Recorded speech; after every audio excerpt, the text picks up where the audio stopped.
Hi, I'm Scott Hall with the Boise Fire Department.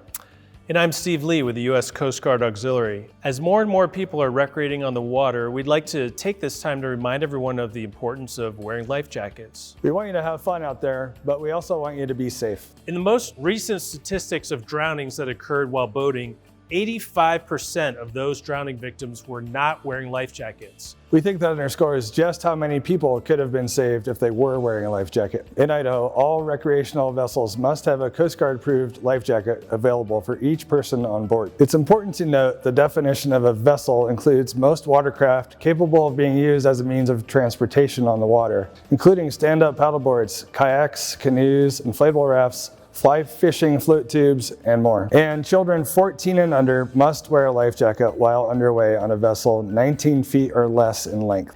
Additionally, vessels 16 feet and up must have a Type 4 throwable flotation device on board and readily accessible. All life jackets must be properly fitting and Coast Guard approved to meet these requirements. You can tell if it's Coast Guard approved by looking at the label. We have some here, so let's take a look. There's a new labeling system rolling out that looks a little different from the previous system, but both versions are still valid as long as the life jacket's in good condition. On the label, it must state USCG or US Coast Guard approved. You'll also find information there about sizing. Sizing is based on body weight and chest size. Ideally, try before you buy. Life jackets should fit snugly in order to work properly. Pay close attention in particular to fitting children. Don't buy a bigger size life jacket for a child thinking they will grow into it. It must fit them properly in order to work right.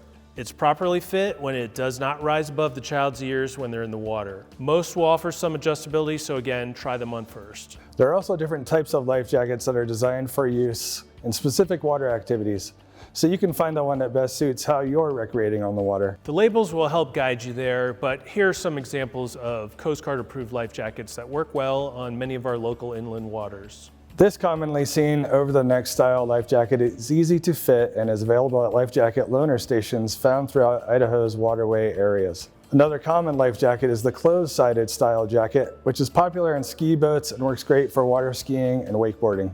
Here's an example of a child's life jacket that offers additional support behind their head. And this is an example of a pool swimming aid that is not a Coast Guard approved life jacket. That's right, Scott. Again, you always want to check the label to make sure that it does say USCG approved. And beyond that, for younger children, you're really going to be looking for the extra flotation behind the head to keep the child upright in the water. Some of the advances in life jacket comfort have come with inflatables, such as this over-the-neck style or this inflatable belt style. These are great solutions for people recreating on stand-up paddleboards. Note that inflatables only satisfy the legal requirement of having a life jacket aboard when they're being worn.